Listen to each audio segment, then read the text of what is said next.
Bismillahirrahmanirrahim. Assalamualaikum warahmatullahi wabarakatuh.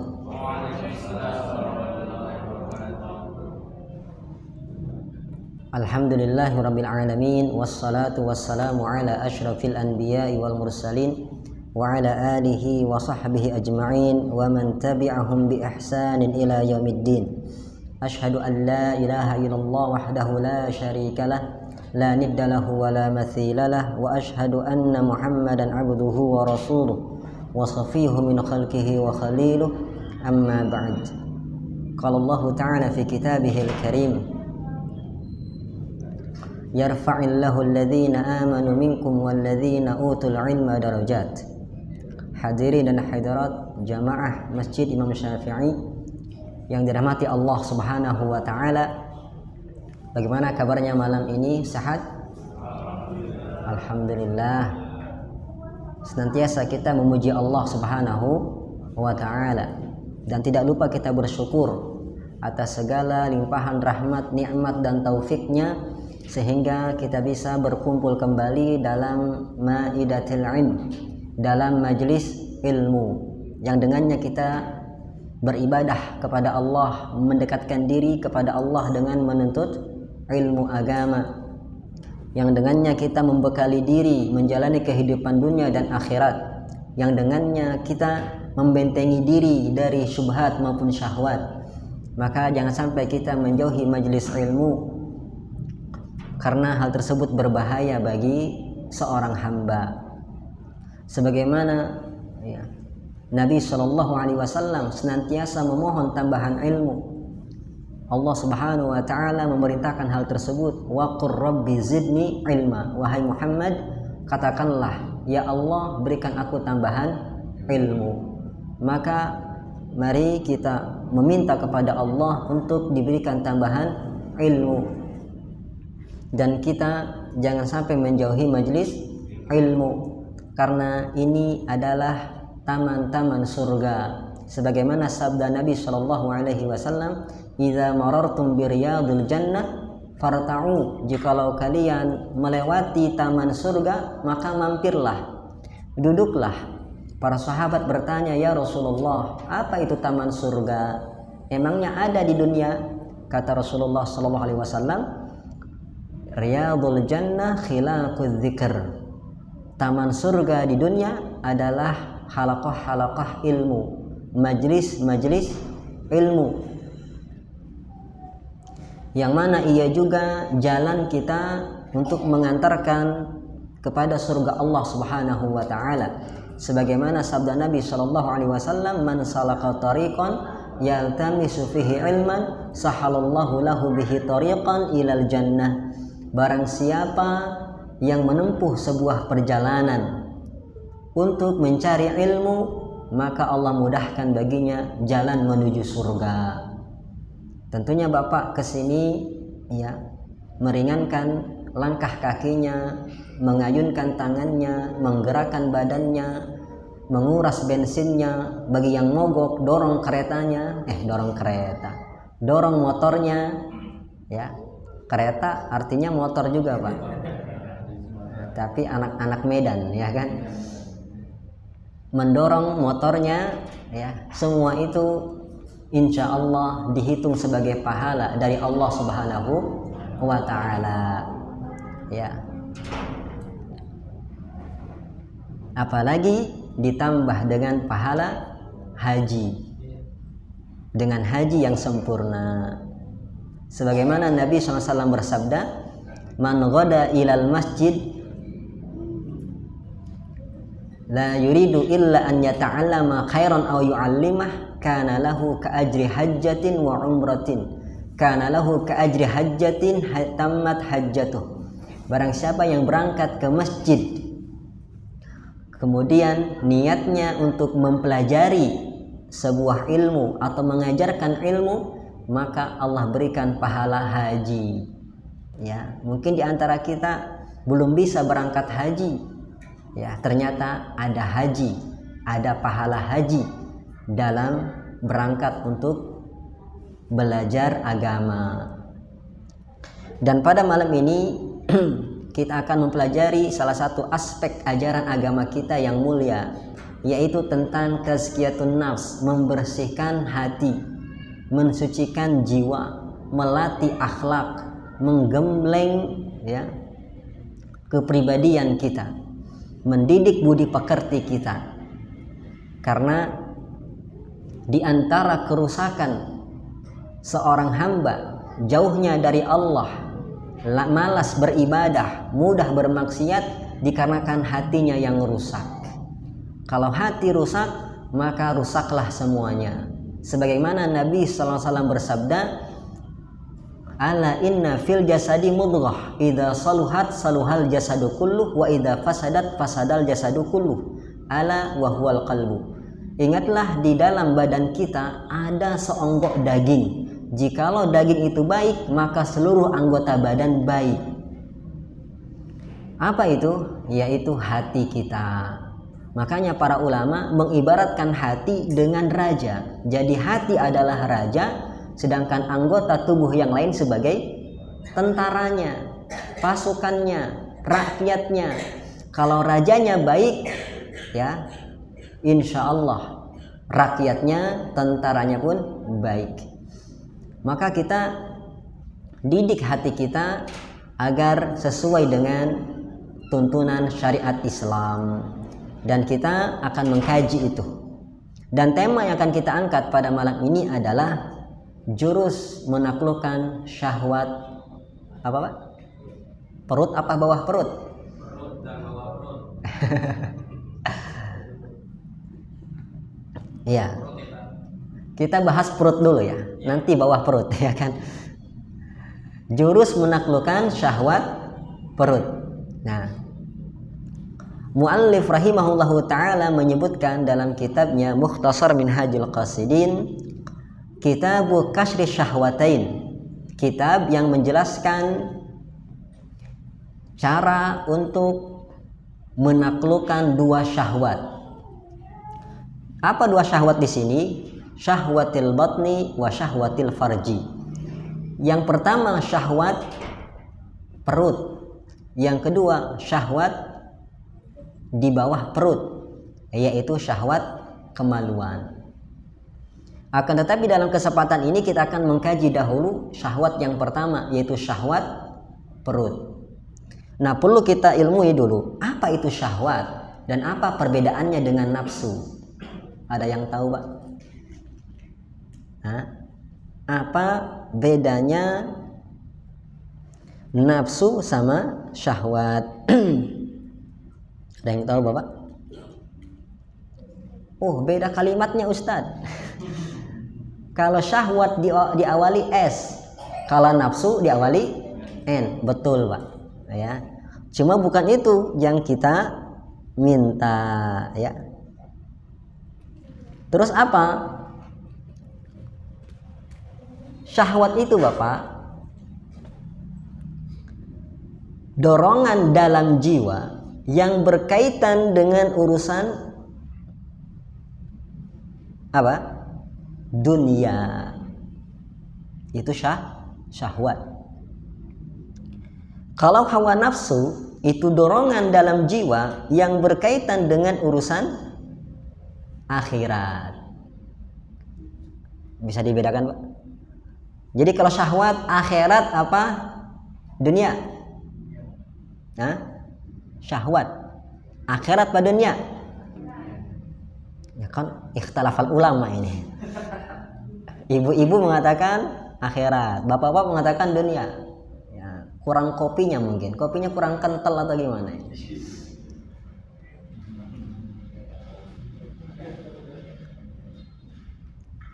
Syahwat itu dalam urusan dunia. Cara mengingatnya pakai metode pengait, metode menghafal otak kanan. Syahwat ada huruf S-nya. Ingat Bapak, tingkatan belajar anak ada TK, ada SD. SD singkatannya apa? Sekolah dasar. Kita ganti syahwat dunia. Ini metode singkatan Bapak. Kenapa? Kalau singkatan itu nggak pernah kita lupa, Pak. Apa kepanjangan SD? Pasti tahu. Sekolah dasar Ustaz. Ya, nggak mungkin sok kenal sok dekat ya kan. SD, SMP nggak pernah kita lupa. PBB nggak pernah kita lupa. PSSI nggak pernah kita lupa. Betul nggak? Nah, kenapa itu nama-nama partai itu disingkat-singkat, Pak? Biar nggak pernah lupa. Begitu. Ini metode menghafal otak kanan dengan metode singkatan. Nah, kita singkat syahwat kaitannya dengan dunia. Kenapa? SD, ya, SD. Insya Allah nggak lupa-lupa itu, Pak. Kalau hawa nafsu, ingatnya gimana, Pak? Jangan ingat saya, Pak. Saya hawasi. Ini hawa nafsu. Hawa nafsu dalam urusan akhirat, ya, akhirat. Ingat HA, ya. Jangan ingat hawasi juga, Pak, ya. HA, hawa, HA, hawa nafsu, akhirat. Begitu, Pak. Paham? Baik, saya ulangi lagi, tes ya kan. Hawa nafsu dia dorongan jiwa dalam urusan apa? Akhirat. Mantap sekarang ya. Nggak ada lagi ikhtilafal ulama. Kalau syahwat dorongan jiwa dalam urusan dunia. Buktinya apa? Saya buktikan. Syahwat SD dunia. Allah mengatakan dalam Al-Quran surat Al-Imran, Zuyyina lin-nasi hubbus syahawati minan nisa wal banin wal qanatiril muqantarah minadz zahabi wal fiddah, sampai akhir ayat. Dijadikan indah di pandangan manusia kecintaan mereka kepada syahwat. Kemudian Allah menafsirkan apa syahwat itu. Satu, minan nisa, yaitu wanita, wal banin, anak-anak, wal qanatir, harta yang banyak, kemudian wal khailil musawwamah, kendaraan yang mentereng, ya. Kemudian wal an'am wal harth, peternakan dan perkebunan. Tuh, ini saya tanyakan, wanita dunia bukan? Dunia. Anak dunia, harta dunia, peternakan, perkebunan dunia, kendaraan dunia. Lihat. Jadi syahwat itu kaitannya dengan dunia. Kemudian adapun hawa nafsu kaitannya dengan akhirat, Bapak. Ya, buktinya adalah firman Allah Subhanahu wa taala di surat Al-Qasas. Fa illam yastajibu laka fa'lam annama yattabi'una ahwa'ahum. Kalau mereka tidak memenuhi dakwahmu wahai Muhammad, ketahuilah mereka menuruti hawa nafsu mereka. Ya. Kalau mereka tidak memenuhi dakwahmu, tidak menerima dakwahmu wahai Muhammad, saya tanya, dakwah ini dakwah apa? Dakwah Islam, akhirat, bekal kita di keselamatan akhirat. Nah, orang yang tidak memenuhi dakwah Rasulullah disebut apa? Pengikut hawasi, bukan hawa nafsu. Rasulullah Allah juga mengatakan, mensifati Rasulullah, wa ma yantiku anil hawa, ya. Dan Rasulullah itu tidak berbicara sesuai hawa nafsu. In huwa illa wahyu yuha. Tapi yang disampaikan Rasulullah adalah wahyu. Tuh. Hawa nafsu dibentrokan dengan wahyu. Ya, jadi wahyu itu urusan agama Islam, akhirat. Lawannya adalah hawa nafsu. Paham ini, Pak ya? Nah, makanya cocok syahwat perut. Nah, perut di mana tempatnya, Pak? Hah? Coba Bapak tundukkan badan Bapak. Ada yang buncit ya kan? Makmur ya kan? Nah, saya lihat playernya kok buncit gitu ya. Pinter yang buat playernya itu. Ya, tapi jangan fokus buncitnya, Pak. Fokus temanya, ya kan? Tema kita tentang syahwat perut. Walaupun perut Bapak memang buncit. Bukan berarti Bapak itu penurut syahwat perut, bukan. Ya. Tanda kemakmuran. Ya. Masya Allah. Bahkan di sebagian negara, ya Pak, di Afrika sana justru kalau ada wanita gemuk itu lebih mahal maharnya, Pak. Lebih disukai oleh laki-laki. Berbeda dengan Indonesia. Pilih yang apa, Pak? Yang langsing, yang kurus, ya kan? Makanya yang gemuk-gemuk, alhamdulillah, nggak selamanya jelek. Yang kurus nggak selamanya buruk. Kemudian ayat yang lain yang membuktikan syahwat itu apa? Hawa nafsu kaitannya dengan akhirat dalam surat Maryam. Fa khalafa min ba'dihim khalfun ada'us shalah wattaba'us syahawat. Dan akan lahir setelah itu, kata Allah ya, generasi yang menyia-nyiakan salat dan mereka mengikuti apa? Syahwat. Tuh. Di sini Allah memisahkan salat dengan syahwat. Salat urusannya apa? Akhirat. Syahwat urusannya dunia. Orang ninggalin salat dosa tidak? Nurutin syahwat dosa tidak? Dosa. Tuh. Jadi ketika Allah pisahkan berarti maknanya beda. Ya. Ini dia. Dan di sini beliau membahas kepada kita tentang syahwat perut dan syahwat di bawah perut. Yang akan kita bahas pertama adalah syahwat perut. Syahwatul batni min a'zamil muhlikat. Kata penulis rahimahullahu taala, syahwat perut itu merupakan termasuk faktor yang paling besar dalam membinasakan manusia. Ya. Kenapa, Pak? Karena sudah ada buktinya. Apa buktinya? Wa biha ukhrija Adam minal jannah. Gara-gara syahwat perut, Nabi Adam dikeluarkan dari tempat yang mulia, Pak. Tempat yang penuh dengan kenikmatan, tidak ada kesedihan. Tempat segala hal ada, tapi dikeluarkan dari surga, yaitu Nabi Adam, ya, nenek moyang kita. Beliau dikeluarkan dari surga gara-gara apa? Syahwat perut, ya.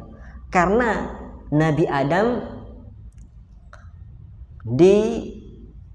diciptakan oleh Allah Subhanahu wa taala dari tanah dan diletakkan di surga. Kemudian Allah mengatakan dalam surat Al-Baqarah, "Ya Adam uskun anta wa zaujukal jannah wa kula minha ragadan haitsu syi'tuma." Wahai Adam, silahkan tinggal di surga beserta istrimu. Siapa istrinya? Hawa. Ya, bukan Hawasi, Pak. Ini malam ini nama-nama saya viral ini. Diulang-ulang terus. Tinggallah di surga. Benar Allah tambahi, Pak. Wa kula minha, dan makan seenakmu, silahkan. Ragadan haitsu syi'tuma, silahkan makan apa saja. Karena di surga semuanya ada, Bapak. Bapak mau minum apa? Minuman apa yang Bapak nggak pernah minum? Khamr, Ustadz. Di surga ada, bahkan ada sungai namanya sungai Khamr. Fiha anharum min khamrin ladzatil lisyaribin. Di dalam surga itu ada sungai Khamr. Buset. Masya Allah, Pak. Kita lihat Khamr paling botol-botolan, Pak, ya. Nggak tanggung-tanggung, Pak. Sungai di surga. Sungai Khamr. Ya, kita paling menjauhi khamr, Pak. Haram di surga, di dunia. Tapi di surga yang haram pun halal. Khamr sampai sungai. Tapi bedanya, Pak, Kalau di dunia khamar memabukkan, kalau khamar di akhirat, di surga lezat. Ya. Lezat. Kata Allah, lazzatil lisyaribin. Lezat bagi yang meminumnya. Enggak memabukkan. Begitu. Mungkin Bapak di dunia sulit untuk poligami, Bapak. Tapi iya katanya. Curhat Bapak ini ya. Menghadapi ras yang tak terkalahkan di dunia ya kan. Keinginan kuat, keberanian tidak ada ya kan. Ya. Kemampuan kurang. Tapi di surga Bapak tenang, jangan takut sama istri ya. Tenang, istri-istri Bapak itu dicabut rasa cemburunya ya. Tapi tenang ibu-ibu, ibu jadi bidadari tercantik, kalah bidadari itu. Begitu Bapak ya. Istri kita jadi yang tercantik, melebihi bidadari. Kalau masuk surga itu dia. Kalau istrinya masuk surga, ini yang belum jelas ini ya kan. Kita masuk surga tidak? Ya intinya Bapak, begitulah hadis Nabi. Kabar gembira, makanya kita berusaha masuk surga. Intinya di surga itu Pak, kenikmatan di atas kenikmatan. Kata Nabi kita, fiha ma la ainun ra'at, di dalam surga ada sesuatu yang tidak pernah kita lihat dengan mata. Orang yang suka keliling dunia, melihat berbagai macam keindahan. Orang yang suka touring, belusukan ke hutan-hutan, melihat hewan yang indah-indah, pohon yang tinggi-tinggi, keindahan dunia, menyelam lautan, melihat berbagai macam keindahan di bawah laut, gak ada apa-apanya di surga. Surga itu ada yang tidak pernah kita lihat di dunia. Wala udhunun sami'at, kata Nabi, di surga ada sesuatu yang tidak pernah kita dengar. Ya. Ucapan apa yang paling indah Bapak dengar di dunia? Di surga itu Pak, ada ucapan yang tidak pernah kita dengar sebelumnya. Bahkan kata Nabi, wala khatara fi qalbil bashar, bahkan di surga ada sesuatu yang tidak pernah terbetik dalam hati. Coba Bapak mikirin apa? Di surga itu ada yang tidak pernah terbetik dalam pikiran kita, Bapak. Begitu. Mungkin Bapak menghayalkan ya, punya rumah tingkat, ruko 4, mobil ya berjejer rapat, uang berlipat-lipat ya. Begitu. Istri 4 ya kan. Di surga lebih dahsyat daripada itu. Tidak pernah kita pikirkan ada di surga. Ya. Bahkan kata para ulama, di surga itu cuma nama saja yang sama dengan di dunia, hakikatnya beda. Ya, di surga ada buah ini, buah itu, daging ini, daging itu, minuman ini, minuman itu cuma nama, hakikatnya lebih dahsyat dari itu. Makanya Bapak, pengen masuk surga? Pengen banget. Jangan sampai ngetem di neraka Pak, walaupun cuma 1 hari. Bahaya. 1 hari di neraka, ya 1 hari di akhirat itu sama dengan berapa? 50.000 tahun. Ya, sering kita dengar 1000 tahun ya, kurang pas. 1000 tahun itu di sisi hitungan Allah dibandingkan dengan hari di dunia. Tapi kalau hari di akhirat, hari di kiamat, hari kiamat itu 1 hari sama dengan 50.000 tahun. Lamaan mana Pak? 1000 tahun apa 50.000 tahun? Tuh, 50.000. Makanya terkadang yuk kita tinggalkanlah kesenangan dunia yang sesaat ini. Kita kejar apa? Kebahagiaan dan keselamatan akhirat. Selama apapun kita di dunia nggak sebanding dengan 50.000 tahun di akhirat. 1 harinya. Ya. Padahal kita bakal kekal abadi di sana, di akhirat. Cuma bingung, kita ini penghuni neraka, penghuni surga. Ini yang masih belum jelas. Nggak ada orang dalam pula. Ya, ordal, nggak ada. Nggak ada bocoran, nggak ada. Nah, kita yang harus berusaha. Ya, kayak gitu. Tilkal jannatu uristumuha bima kuntum ta'malun. Ini adalah surga yang diwariskan kepada engkau disebabkan amal kalian. Jadi penyebab kita masuk surga adalah karena amal. Makanya perbagus amal kita. Ya, kalau ingin masuk surga. Jangan sampai ngetem di akhirat walaupun cuma sesaat. Jangan sampai ngetem di neraka walaupun cuma sesaat. Naudzubillah. Nah, kenapa Nabi Adam dikeluarkan dari surga? Karena syahwat perut, Pak. Allah mengatakan, wahai Adam, silahkan tinggal di surga bersama istrimu. Itulah kebahagiaan yang hakiki, Pak. Tidak hanya berkumpul di dunia, tapi kita juga bersama sampai surga. Kan gitu, Pak. Tidak hanya sehidup, tapi sesurga. Janganlah semati, Pak. Masa mati bareng ya kan? Pilih mana, Pak? Bapak mati duluan, Pak istri mati duluan? Gak penting Ustadz. Yang penting bagaimana di surga kita. Yang penting kita kumpul lagi di surga. Makanya salah sehidup semati, Pak ya. Gak ada yang ceritanya sehidup semati. Tapi sehidup sesurga insya Allah. Lihat Allah mempersilahkan Adam dan istrinya Hawa tinggal di surga. Tidak hanya itu, dipersilahkan wa kula minha, silakan makan seenakmu, sekehendakmu. Ya. Tapi ingat, ada satu larangan tuh, Pak. Nabi Adam silahkan lakukan apa saja, makan apa saja, satu saja jangan lakukan. Apa, Pak? Pantangannya wala taqraba hadhihi syajarah. Jangan dekatin ini pohon. Syajaratul khuldi namanya. Syajaratul khuldi. Ini pohon surga. Pohon surga. Ya, nggak ada di Parung Panjang, Pak. Nggak ada di Eropa, di Jepang, di Arab. Nggak ada. Hanya di surga, Syajaratul khuldi. Hanya itu pantangannya, Bapak. Tapi lihat, setan, ya, yaitu iblis di sini. Ada setan namanya iblis, berusaha merayu Nabi Adam dan merayu istri Nabi Adam. Ya, akhirnya mereka apa?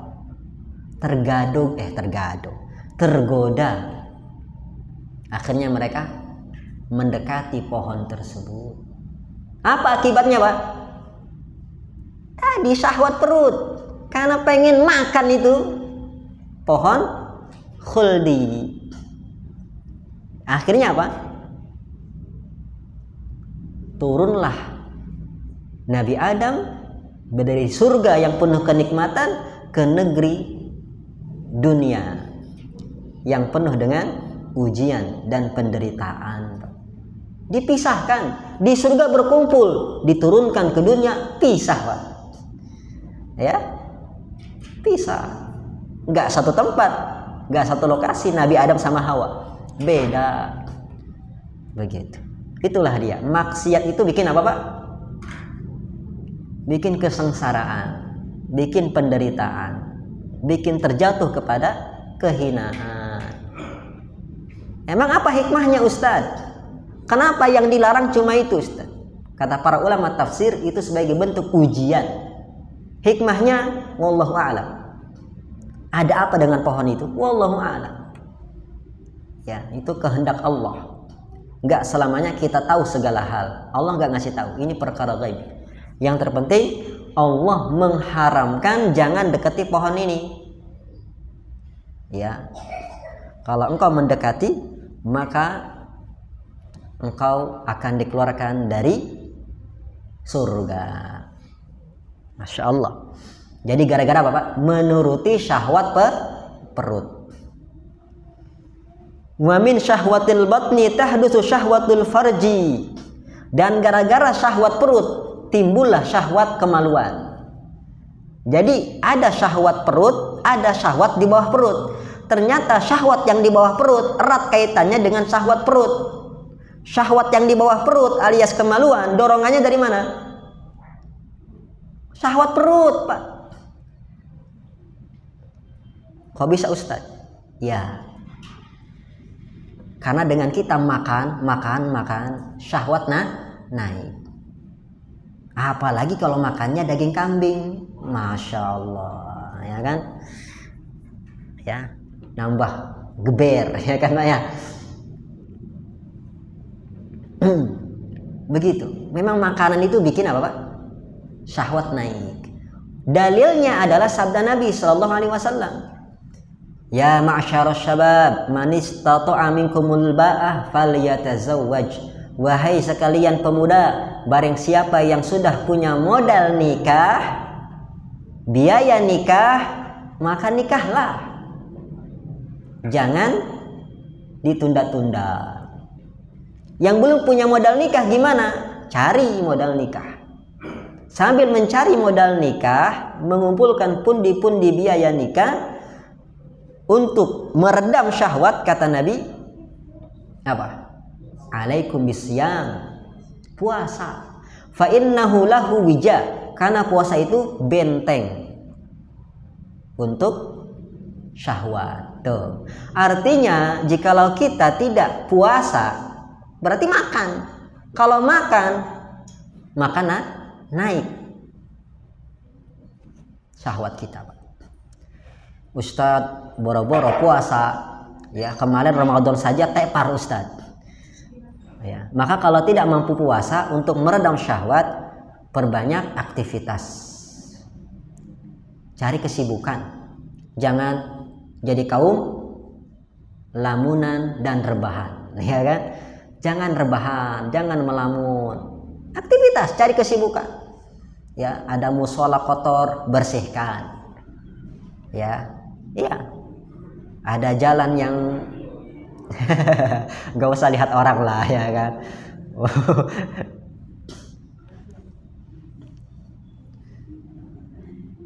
Sampai mana kita tadi? Jangan lihat orang, ya kan? Bapak dulu pernah juga kan belum nikah. Nah, cari kesibukan, ya. Walaupun memang nggak ada gajinya, nggak ada menghasilkan cuannya, cari kesibukan, olahraga, ya. Mencangkul, keluarkan energi. Karena kalau melamun bisikan setan masuk. Ditambah pula main, nonton HP, medsos, scroll, terlihatlah wanita-wanita yang membuka aurat, syahwat bangkit. Tuh. Syahwat perut jalan, mata jalan. Ketemu di mana, Pak? Di hati, rusak. Ketemu di pikiran, mikirnya ngeres. Makanya naik. Jadi cari kesibukan, ya. Begitu. Ini banyak tanah-tanah kosong, kayak gitu. Ya, nggak punya tanah Ustadz, tanah kawan, ya kan? Ya kan? Nah, ngangon, ya, ngangon kambing, ngangon hewan. Pokoknya banyak lah buat aktivitas, olahraga, lari dan lain sebagainya. Bantu orang tua, cucian di belakang tuh numpuk. Ya kan, cucian numpuk, bantu. Mumpung kita belum tersibukkan dengan anak istri, bakti kepada orang tua. Siapa tahu dibantu nikah, ya kan? Dibantu nikah sama orang tua. Ini musola kita, masjid kita banyak yang nggak terurus. Nah, bersihkan, apalagi WC-WC-nya banyak sekali kerak-keraknya. Ya, kadang sampai licin itu WC-nya, berantakan sajadahnya, Qur'annya, buku-bukunya, tuh berantakan itu tuh. Nah, coba cari kesibukan, ya. Jangan duduk berpangku tangan atau hengkang-hengkang kaki. Datang setan nanti. Kalau tidak mampu puasa.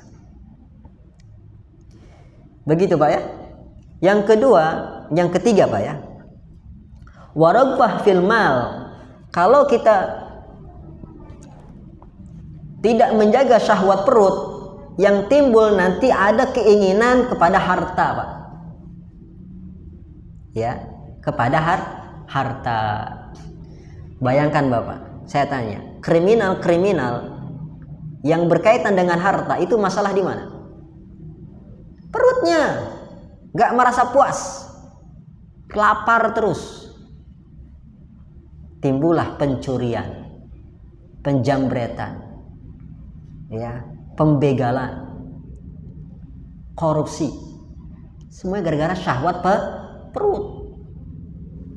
Gak pernah habis, gak pernah kurang. Makan riba, iya kan? Pekerjaan yang haram. Bapak pernah tanya kepada para PSK, para pezina? Pernah tanya nggak, Pak? Bukan tanya berapa tarifnya, bukan. Berapa semalam, jangan itu. Tanya, kenapa Anda melakukan itu? Pasti jawabannya, Pak, urusan perut. Istri, suami nggak tanggung jawab. Bahkan yang paling parah, suaminya nganterin ke pinggir jalan. Allah musta'an. Sampai segitunya kerusakan moral gara-gara apa? Syahwat perut. Jadi sekarang tergambar bahayanya ini syahwat perut. Bukan masalah perut buncit, Bapak. Ya. Gara-gara syahwat perut banyak dosa-dosa yang lahir. Gara-gara syahwat perut, Pak, akhirnya minum khamr, diteguk. Gara-gara nyekek botol, nyekek orang, mati anak orang. Betul nggak? Ya. Makanya kata Utsman bin Affan, al khamru umul khaba'is. Khamr itu adalah induknya maksiat. Gara-gara khamr, Pak, orang bisa membunuh, orang bisa berzina. Ingat kisah seorang laki-laki ketika dipilihkan, ya, mau maksiat mana? Satu, maksiat zina. Yang kedua, maksiat membunuh, atau maksiat minum khamr. Dia pakai logika, gak pakai ilmu. Kalau saya berzina, dosa besar, ya, belum halal, harus nikah dulu. Kalau saya membunuh, dosa besar, saya pun bakal dibunuh, dikisos.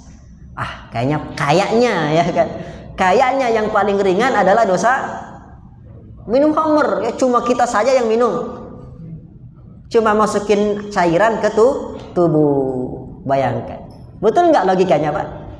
Betul. Zina dirugikan, yang dirugikan siapa?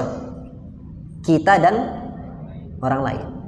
Walaupun atas nama nikmat katanya. Itu semu, Pak. Bahkan kebanyakan penyakit HIV itu gara-gara itu, yang sampai sekarang belum ada obatnya. Gara-gara hubungan intim, gonta-ganti pasangan, tidak halal. Ya. Penyakit-penyakit kemaluan yang ganas-ganas itu gara-gara zina. Membunuh, merugikan orang lain, bikin kita hilang nyawa. Kalau di Indonesia dibui, ya kan? Nah, dipikirnya dengan cara minum khamr sudah mudarat hanya untuk saya yang mabuk, teler, geplek, udah. Ternyata tidak, Pak. Setan pandai. Ternyata setelah minum khamr, dia melihat wanita, akhirnya wanita tersebut diperkosa. Zina bukan? Zina plus itu. Zina dan kriminal. Ya. Kemudian yang kedua, setelah dia berzina dengan wanita, dia membunuh wanita tersebut. Bayangkan bahayanya khamr. Khamr itu syahwat apa, Pak? Syahwat perut. Jadi bahaya. Riba salah satu dosa paling besar, Pak. Termasuk dalam 7 dosa yang muhlikat, menghancurkan orangnya. Tidak hanya agamanya, akan tetapi kehidupannya. Hilang ketenangan, hilang keberkahan, hancur usaha dia. Riba, yang kata Nabi, riba 1 dirham, yaitu lebih berat dosanya daripada 36 kali zina. Tuh. Itu gara-gara apa, Pak? Syahwat perut. Jadi bahaya sekali. Orang sekarang PSK itu kerjaan haram, ya, segala macam pekerjaan yang haram diikutin. Kenapa? Karena rata-rata gajinya gede. Makanya kata orang kalau mau kaya lakukan 4 hal ini. Biasanya orang kaya karena 4 hal katanya. Yang pertama apa? Karena warisan orang tuanya. Orang tuanya kaya, dia pun kaya. Seperti itu. Yang kedua, karena dia rajin bekerja. Yang ketiga, karena dia pejabat yang korupsi. Ingat kasus korupsi 271 triliun. Bang pernah lihat hartanya uang sebanyak itu? Pernah lihat? 200 betul 271 triliun. 1 triliun itu berapa miliar? 1000 miliar. 1 miliar berapa juta? 1000 juta. Bapak pernah lihat 1000 juta? Boro-boro Ustadz. Ya, 1 juta pun langsung habis Ustadz. Gak pernah awet. Bayangkan, itu syahwat apa, Pak? Cepat kaya orang, korupsi. Ya, yang keempat apa? Jual diri. Jual diri, Pak. Coba. Bayangkan, semuanya haram. Ya, korupsi haram, jual diri haram. Berangkat dari mana? Syahwat perut. Syahwat perut. Wa yatba'u dzalika afatun katsirah.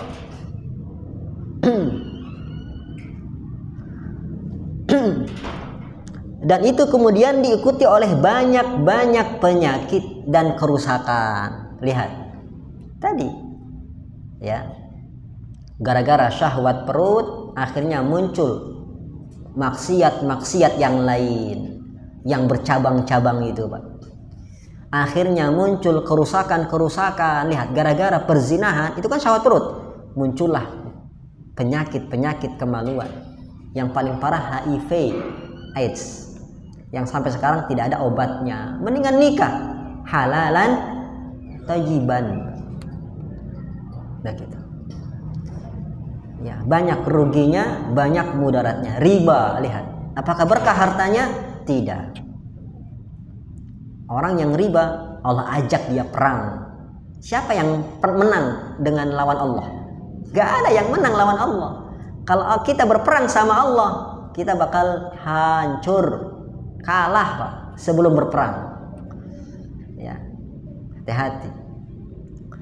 Kulluha min bataris shiba. Ya, semuanya itu akibat dari rakusnya perut kita.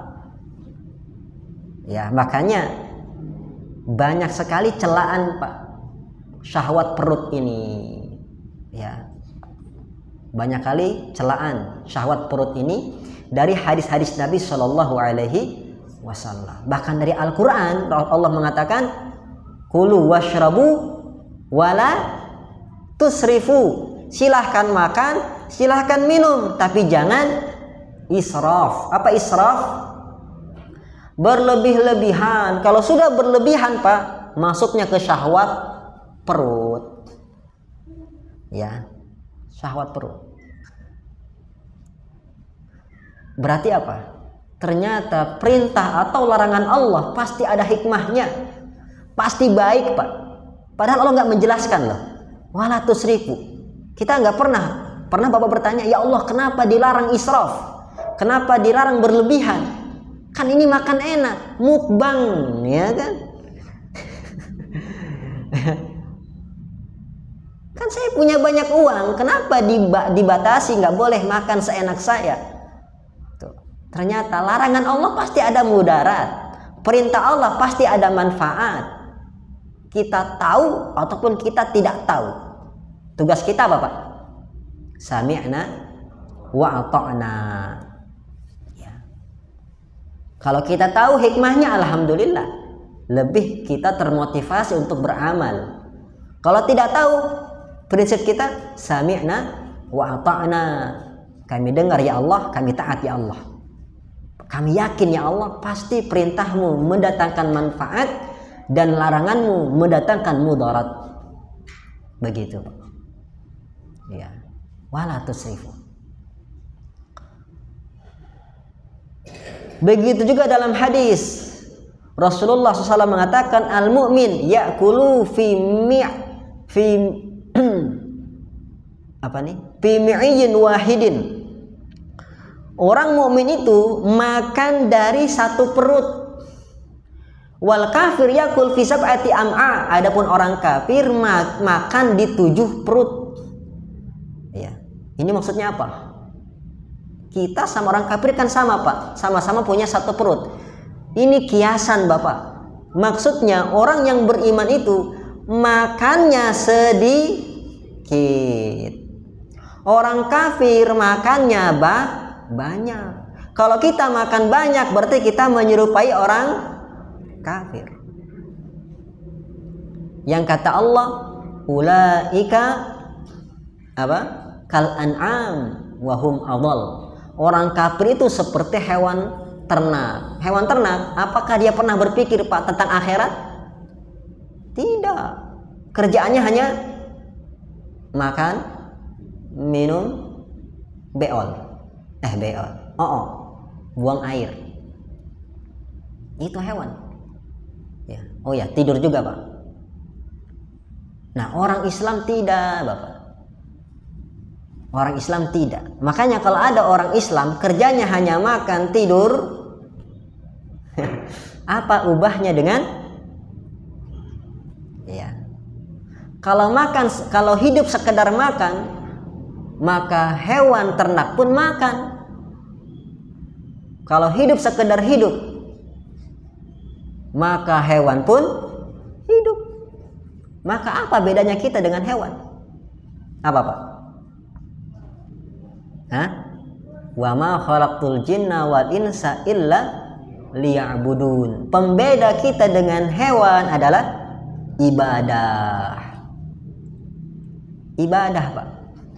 Silahkan nikmati dunia ini. Allah menciptakannya untuk kita. Alladzi khalaqalakum ma fil ardi jami'a. Allah lah yang menciptakan untuk kalian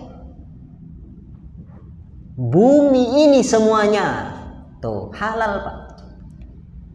Apa yang ada di bumi ini halal untuk kita. Allah ciptakan memang untuk kita nikmatin. Ya. Akan tetapi ingat, jangan lupa tugas kita, kewajiban kita, misi utama kita. Apa itu, Pak? Ibadah. Ya, hayya 'alas shalah. Ya, salat, Bapak. Jangan nanti heula, ya kan gitu. Ya, hayya 'alas shalah, kita jawab nanti heula. Apa nanti heula, Pak? Nanti saja, nanti dulu. Ya. Jangan. Kita kalau dipanggil sama orang yang kita cintai, orang yang tersayang, kita datang. Tapi kalau dipanggil sama muadzin hayya 'alas shalah, ya, alasannya lelah. Nanti. Padahal kita ngaku cinta Allah. Padahal kita hidup di bumi Allah. Nikmatin rezeki Allah. Ya. Nah, coba. Kok gitu, Ustaz? Iya. Itulah manusia, Bapak.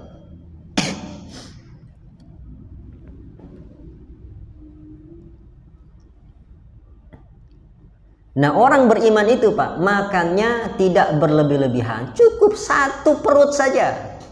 Tapi orang kafir habuk-habuk, mukbang, makan sana makan sini, makan banyak, enggak dia pikirkan. Ya, makanya kata Allah, Pak, ulaika kal an'am wa hum adall. Mereka seperti hewan ternak, bahkan lebih sesat. Kenapa lebih sesat, Pak? Kenapa Bapak berpikir kenapa orang kafir lebih sesat daripada hewan ternak? Karena mereka punya akal nggak dipakai. Hewan ternak wajar, Pak, kerjaannya makan tidur. Ya. Ketika datang hari Idul Adha, sembelih. Masih mending, Pak, ya. Bisa kita nikmati dagingnya, Pak. Ini orang kafir.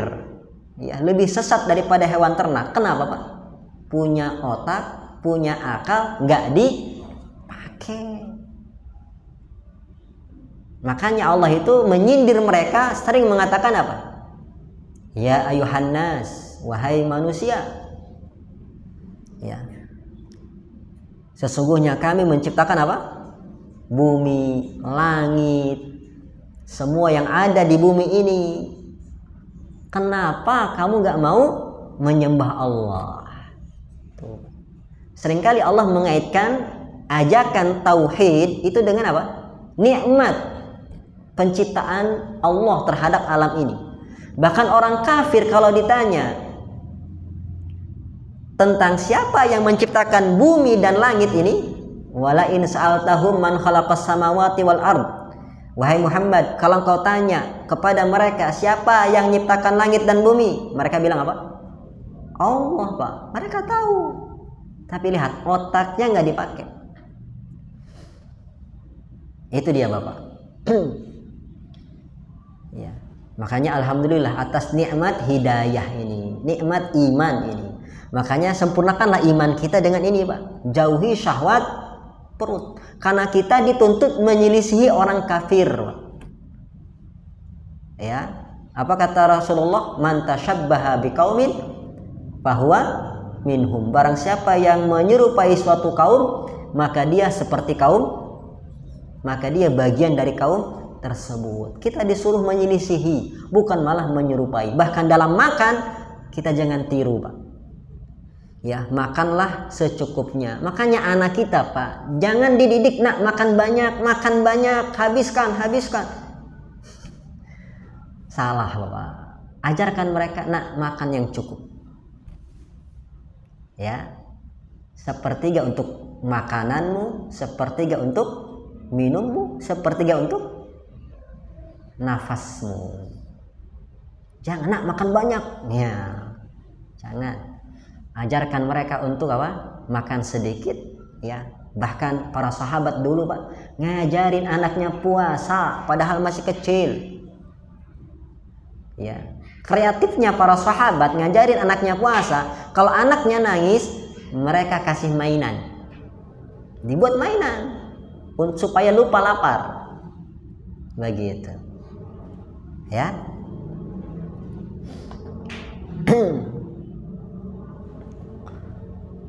Nah, dalam hadis ini Rasulullah mengajarkan kita untuk apa? Jangan berlebihan dalam makan. Jadi syahwat perut itu apa, Pak? Makan. Ya. Wa fi hadisin akhar, dalam hadis yang lain, ya. Ma mala ibnu Adam wi'an syarran min batnih. Kata Rasulullah SAW, anak Adam itu, yaitu manusia, Pak. Semua kita ini keturunan Nabi Adam. Ya. Anak Adam itu, yaitu kita manusia, tidak mengisi, ya, suatu tempat yang lebih buruk daripada perutnya. Tuh. Jadi kalau Bapak dikasih pertanyaan, teka-teki silang, ya kan? Dek, tebak-tebakan. Kali-kali Bapak main tebak-tebakan. Ya. Bulan apa kalau di langit indah, di bumi lebih indah? Nah, jawabannya apa? Nah, tanya, tebak-tebakan sama istri Bapak. Ya, bulan apa kalau di langit indah, tapi kalau di bumi lebih indah? Nah, jawabannya adek. Ya, kayak gitu. Apa nggak terbang itu, Pak? Apa Bapak nggak dicubit itu? Ya. Tebak-tebakan lagi. Bejana apa yang paling jelek? Bapak langsunglah. Jangan pula istrinya jawab abang yang paling jelek. Jangan. Jawabannya adalah perut. Dalilnya ini. Ma mala ibnu Adam bi'an syarran min batnih. Tidak ada bejana yang paling jelek diisi oleh manusia melebihi perutnya. Kenapa, Pak? Paling jelek karena apa? Perut sumber penyakit.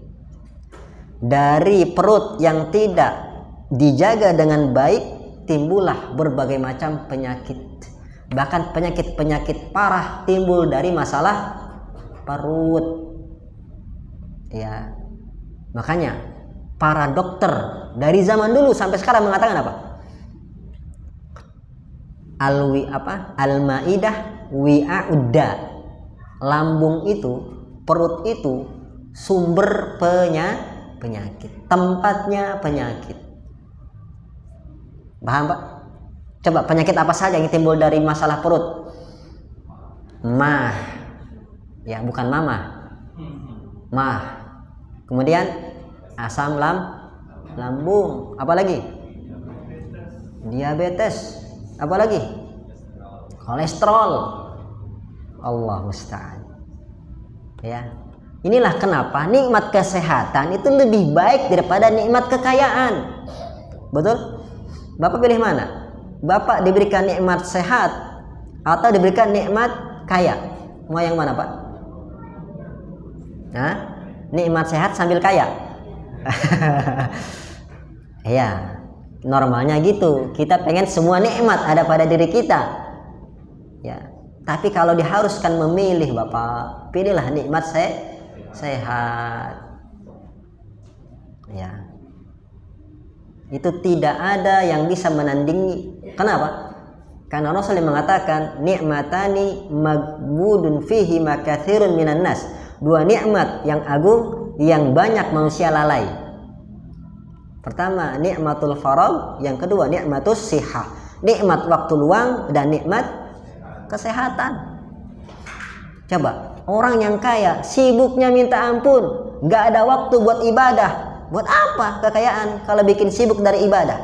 Tidak ada waktu buat keluarga, akhirnya keluarganya hancur, istrinya selingkuh, anaknya keluyuran dengan geng-geng preman-preman. Apa fungsinya kekayaan kalau bikin no time untuk ibadah, no time untuk keluarga? Ya. Makanya nikmat waktu luang itu Masya Allah. Kemudian nikmat kesehatan. Bayangkan orang yang sakit Pak, apakah dia bisa beribadah dengan sempurna? Tidak. Bahkan banyak gara-gara sakit gak sholat. Padahal orang sakit tetap wajib sholat. Tapi Ustaz gak bisa berdiri, duduk. Shalli qa'iman, kata Rasulullah. Sholatlah berdiri. Wa ilam tastati' faqa'idan. Sholatlah duduk kalau gak bisa. Ya kalau gak bisa berdiri, duduklah. Wa lam tastati fa'ala janbin, kalau enggak bisa duduk maka berbaringlah. Wa lam tastati fa biqalbin, kalau enggak bisa berbaring maka dengan hati. Kalau enggak bisa dengan hati, dengan isyarat.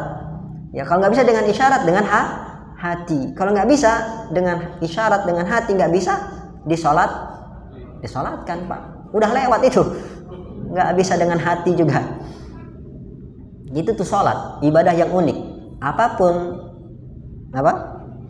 makanannya, apapun keadaannya, ibadah sholat tetap dikerjakan sesuai kemampuan kita.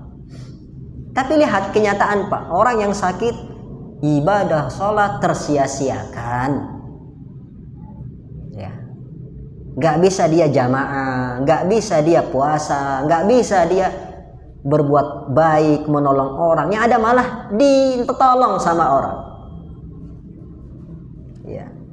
Bahkan orang sakit terkadang mengeluh, nggak ridho dengan keadaannya, nggak sabar dengan masalahnya, sakitnya. Ya, ini bahaya Bapak. Kena iman kepada takdirnya ini bermasalah. Jadi Masya Allah Pak, nikmat sehat itu mahal. Ya. Jadi yang sehat-sehat, alhamdulillah, syukuri Bapak. Yang sehat-sehat. Banyak orang kaya diluaskan rezekinya tapi sakit-sakitan. Dia nggak bisa menikmati kekayaannya. Ya, dia nggak boleh makan ini, makan itu, makan ini, makan itu. Ujung-ujung makan apa Pak?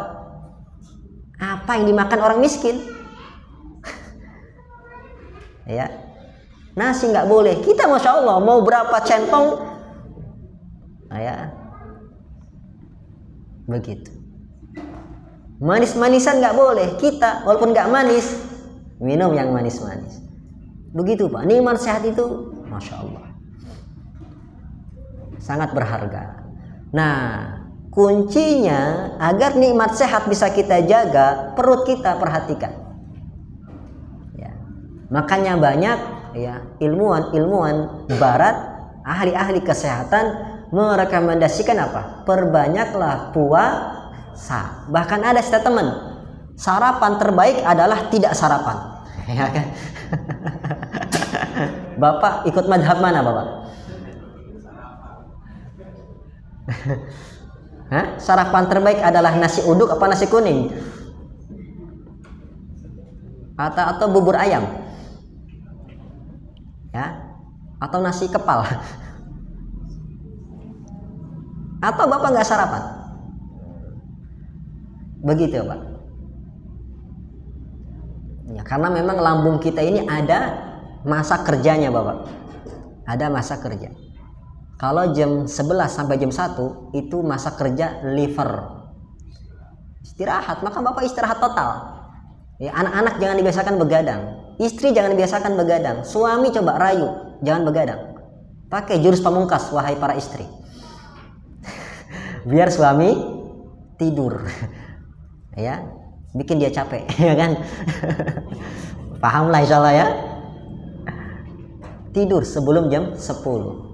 Paling mentok jam 11, karena jam 11 sampai jam 1 liver mau bekerja. Jangan sampai kita terjaga, apalagi sambil makan-makan, ya kan, bahaya, butuh istirahat. Nah, dari jam 6 sampai jam 9 itu yang bekerja apa? Lambung. Kalau kita isi makanan, ini menurut madhab yang tadi, sarapan terbaik adalah tidak sarapan.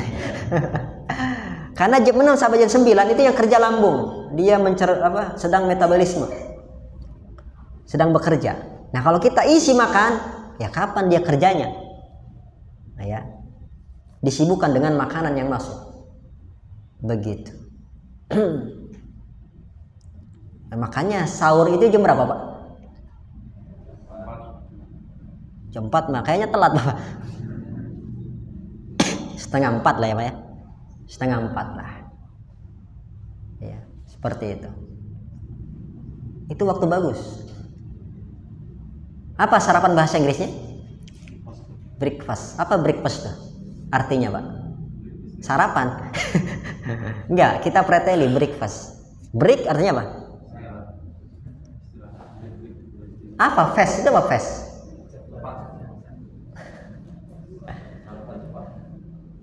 Fast itu Pak, puasa. Break itu istirahat. Berarti istirahat dari puasa. Tuh Pak. Masa Bapak kalah sama orang Inggris? Orang Inggris, bahasa Arabnya sarapan apa? Gimana ya ini? Dikasih tahu sama Imam Tabi'in.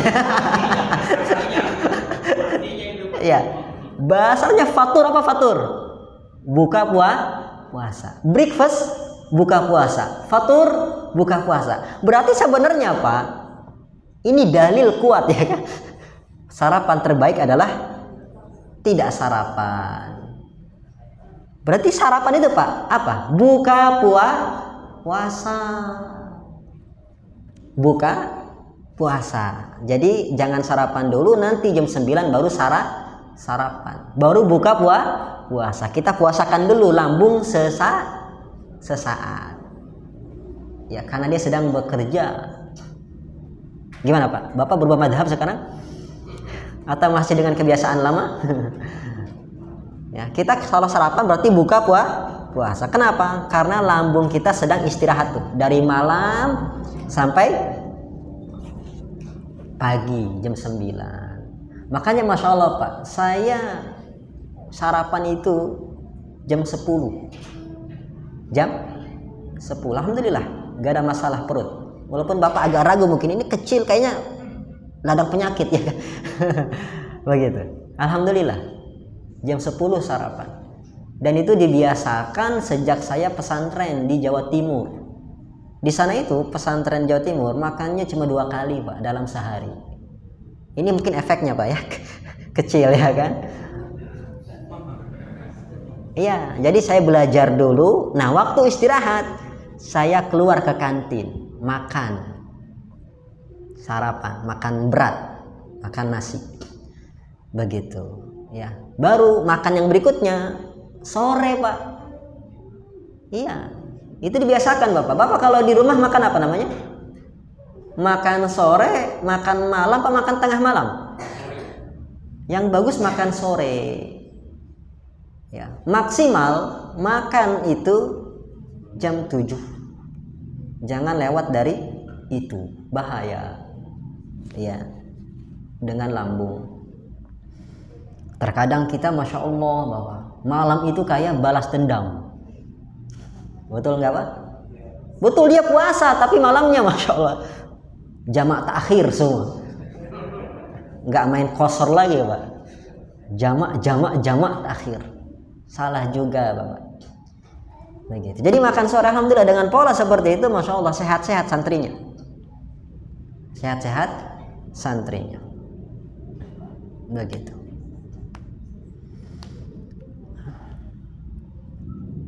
Itu dia.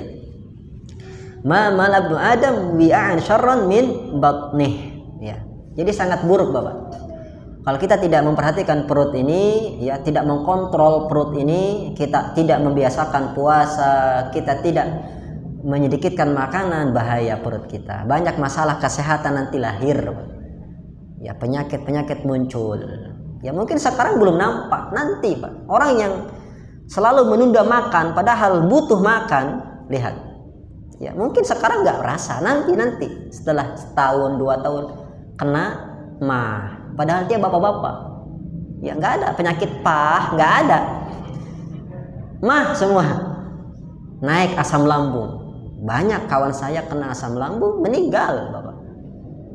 Sayangi istri Bapak, jangan Bapak jandakan dia, gara-gara Bapak tidak memperhatikan makan. Dan istri pun gitu, coba bekali suaminya, Mas ini bekal untuk di kantor, ya walaupun nasi putih sama seafood, ya ikan asin, ya kan. Begitu. Ya, bentuk perhatian, menjaga kesehatan apa Bu? Mesin uang, bukan Ibu ya. Menjaga kesehatan suami tersayang, bukan mesin uang. Berikan ihtimam masalah ini Bapak.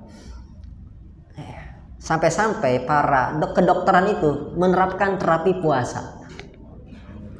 Terapi puasa. Bahkan orang yang mau operasi puasa. Ya, betul kata Nabi ya, tapi hadisnya lemah ini.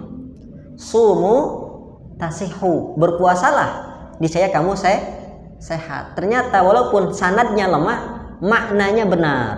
Orang yang banyak puasa itu sehat. Berbeda dengan orang yang banyak makan, akhirnya dia perutnya besar, buncit, kegemukan. Coba masalah banyak, jangan penyakit, dia gerak dikit capek, betul nggak? Cepat lelah, betul tidak? Beda dengan orang yang ideal, Masya Allah, geraknya lincah, geraknya ya efisien, tidak mudah lelah, tidak mudah capek, begitu. Solusinya bagaimana Ustadz? Ini tips dari Nabi. Setelahnya Nabi mengatakan hasbubnu Adam ukulat yukimna sulbah. Cukup. Ya, obatnya apa? Supaya tidak jadi masalah dalam perut. Hasbubnu Adam, cukup bagi manusia untuk makan beberapa suap. Lihat Pak, kata Nabi beberapa suap, bukan beberapa piring.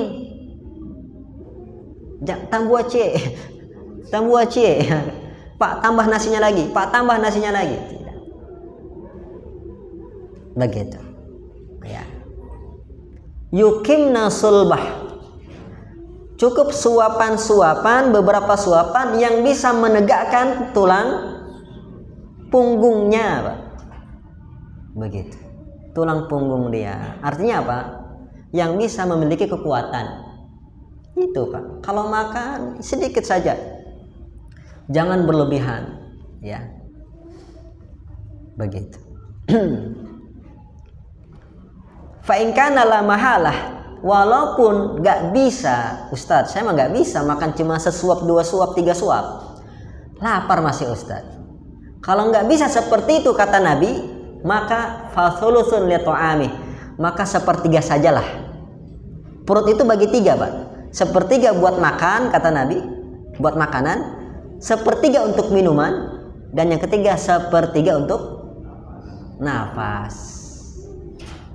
Ya, untuk nafas. Makanya tips ya dari Nabi Sallallahu Alaihi Wasallam, kalau kita makan itu di lantai, bukan di meja makan. Kemudian posisi makannya angkat kaki kanan, kemudian kaki kiri dilipat. Bapak bisa terbayang apa yang saya katakan? Angkat kaki kanan, kaki kiri dilipat. Beda kalau orang makan di meja, pasti makannya apa? Ya, duduk. Kalau duduk perut terbuka ini, ruang makin lebar. Beda kalau kita makan di atas lantai, lesehan, ya, kemudian kaki kanan diangkat, kaki kiri dilipat. Fungsinya apa? Paha kaki kanan itu menekan perut. Sehingga yang kita sangka kita sudah kenyang, padahal apa? Belum kenyang. Dan itu lebih bagus. Dikiranya perut sudah penuh, padahal efek dari tekanan paha. Begitu ya. Begitu Nabi Shallallahu Alaihi Wasallam dalam ya sebagian riwayat. Namun ada ulama yang melemahkan riwayat ini. Ya. Tapi memang terkadang riwayat yang lemah, tapi maknanya benar. Ya, silakan diamalkan tanpa meyakini itu sunnah Nabi. Paham ini Bapak? Begitu. Jadi kita mengamalkannya dalam rangka apa? Kesehatan, supaya membantu kita menjaga kesehatan kita. Kayak tadi, sumu tasihu, standarnya lemah, tapi kita nggak apa-apa puasa. Alhamdulillah dapat efek sehat. Banyak penyakit sembuh gara-gara terapi puasa. Sama dengan tadi, menjaga kenyangnya perut, jangan supaya berlebihan. Dengan cara apa tadi? Cara makannya. Dan itu kata para ulama, cara makannya seorang hamba. Dan ini kalau ini riwayatnya benar. Kata Nabi SAW, aku kalau makan seperti hamba. Seperti hamba sahaya. Makannya di lantai dengan cara seperti itu, sederhana. Tidak makan seperti para raja. Ya, para raja gimana kalau makan, Pak? Ya. Ya, sambil tiduran, bersender, kan dilarang makan sambil bersender. Kenapa, Pak? Karena tadi hikmahnya perut terbuka lebar. Kalau sandaran gini, Pak ya. Oh, kan makin lebar tuh ya. Berarti makanan masuk gak terkontrol. Nah, ini riwayatnya baru benar ya, sabit dari Nabi Shallallahu Alaihi Wasallam. Ya, begitu. Cuma tadi prakteknya makan seperti seorang hamba itu gimana? Yang pastinya di bawah lantai, sederhana dia. Ya. Kemudian dengan cara kaki yang kanan diangkat, yang kiri dilipat.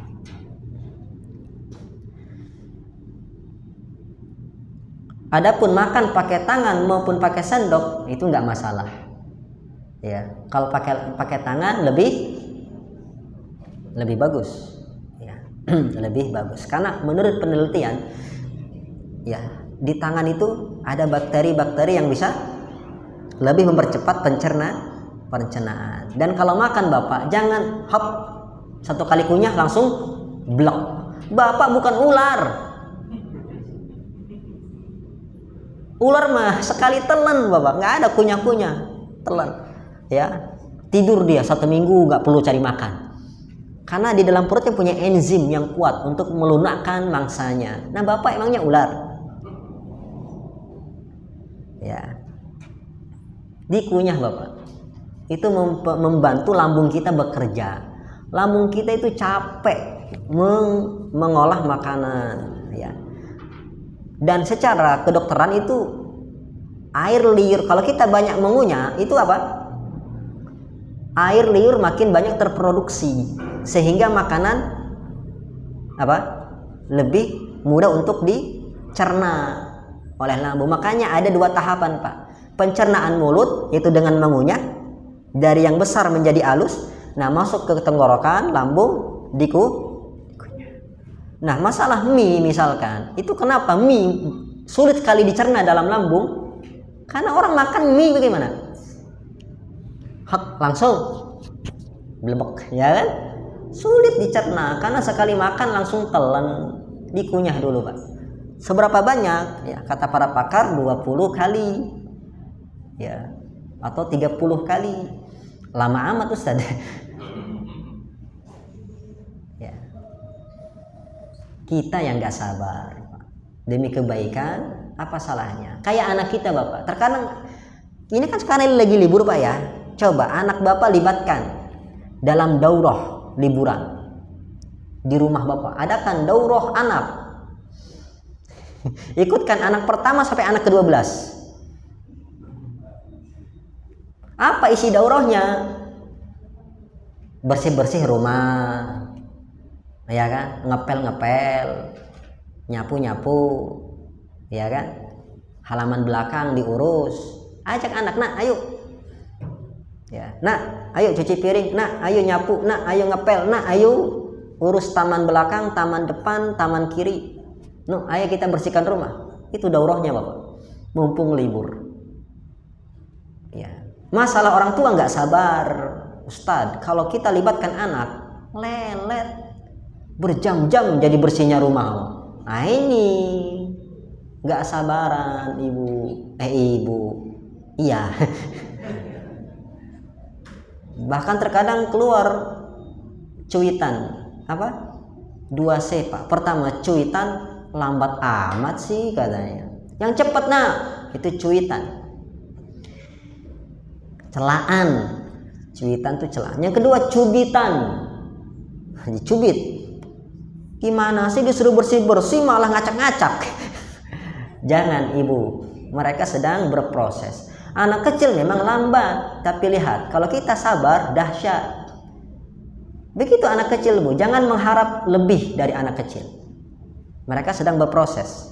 Tapi kalau kita sedikit kita omelin, kita salah-salahkan, kita katakan lelet, gak tahu, bodoh, kemudian gak bersih, kemudian gak rapi, ya udah, akhirnya timbullah anak-anak yang apa, Pak? Gelarnya MM. Apa MM? Magister of Management, bukan. Ateng MM, Masya Allah. Apa MM? Malas dan manja. Kenapa? Karena kalau saya bekerja disalahin. Akhirnya timbul malas. Akhirnya timbul manja karena semuanya orang tua yang turun tangan, Pak. Makan ditinggalkan gitu saja, orang tuanya yang beresin.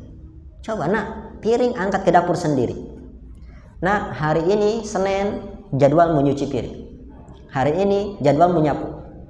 Ya, begitu. Nah, liburan, yuk kita bersih-bersih rumah. Kita rapi-rapikan taman. Mumpung liburan.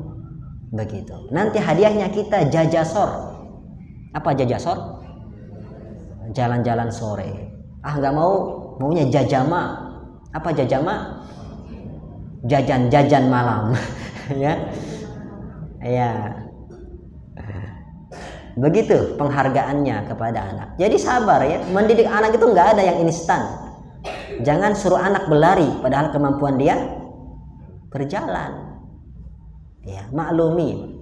Lambat dikit nggak apa-apa. Yang penting outputnya dahsyat untuk masa depan dia. Berikan dia kepercayaan diri, berikan dia tanggung jawab, berikan dia sifat amanah, berikan dia sifat rajin. Kok sampai sana, Pak? Dari mana kita masuknya itu? Ada yang tahu dari mana masuknya sampai ke sana? Ya, saya lupa. Mengunyah makanan, anak lambat mah? Iya betul. Jangan dikit-dikit disuapin. Nah, suapin biar cepet. Jangan. Biarkan anak mandiri makan. Acak-acak dikit nggak apa-apa. Kotor-kotor dikit nggak apa-apa. Ustadz pecah piringnya, ganti piring plastik. Ganti piring plastik. Ada yang bisa bantu? Akhi, bisa colokkan? Maaf ya.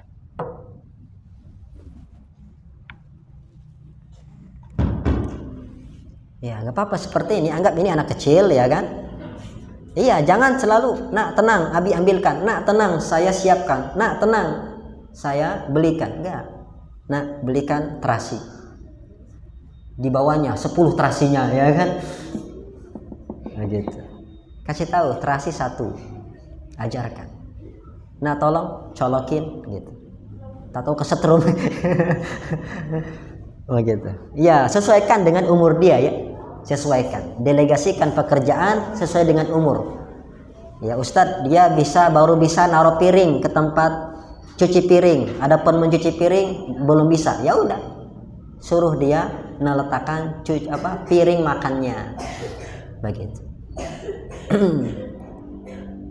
Kotor-kotor, nah yuk kita bersihkan kotoran makananmu. Begitu ya, jangan gimana sih makan kok belepotan gitu ya, jangan.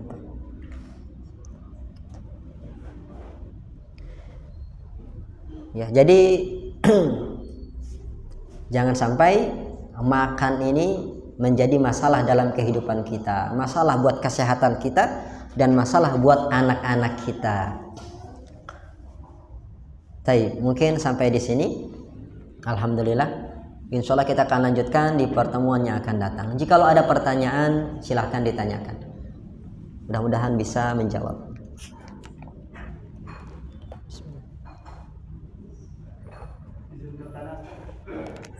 Silakan Bapak. Assalamualaikum warahmatullahi wabarakatuh.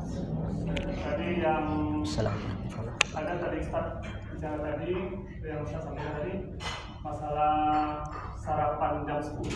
Iya. Sarapan itu maksudnya yang sarapan besar atau gimana Ustaz? Masalah kita udah kebiasaan kalau kita pagi kan makan buah ya. Iya. Kita nggak ini. Itu yang Ustaz maksud itu untuk sarapan besar. Kalau buah itu kan ada kemudian kita dapat ilmu juga, lebih baik makan buah dulu sebelum makan besar. Iya. Kalau kami sih kebiasaan di rumah itu kan pagi itu kan makan buah. Nah itu sarapannya masuk seperti apa Ustaz? Jadi tadi kan yang afdol itu bagaimana ya? Ya, jazakallahu khairan Bapak. Menurut madhab, kita pakai madhab sekarang. Udah timbul madhab, gak cuma madhab fikih Bapak. Sekarang madhab ahli-ahli gizi ya kan. Menurut madhab yang mengatakan sarapan terbaik adalah tidak sarapan ya kan, adalah dengan mengosongkan perut. Jadi tidak makan apa-apa, tidak makan apa-apa sampai jam 9 ya. Adapun yang mengatakan madhab pertengahan, ini ada 3 madhab ini masalahnya. Madhab yang biasa kita kenal, jangan lupa sarapan, betul nggak?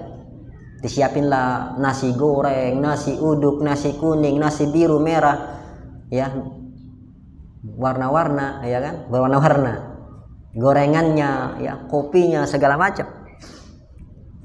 Ada madhab ketiga yang Bapak sebutin, yaitu madhab sarapan ganti bukan yang berat-berat, tapi yang ringan-ringan. Yang ringan di sini apa? Bukan gorengan Bapak,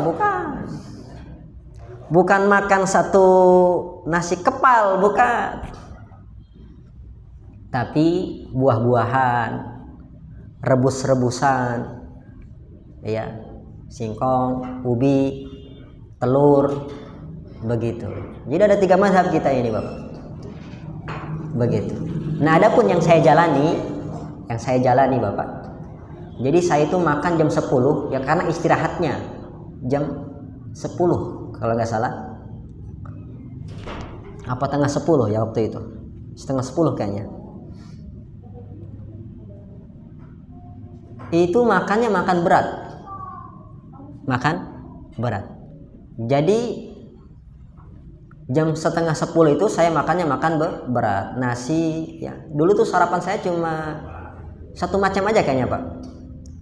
Nasi pecel. Kan Jawa Timur khasnya pecel. Ya. Beda lagi kalau kita di Jogja ya. Nasi apa, Pak? Gudeg. Nasi gudeg.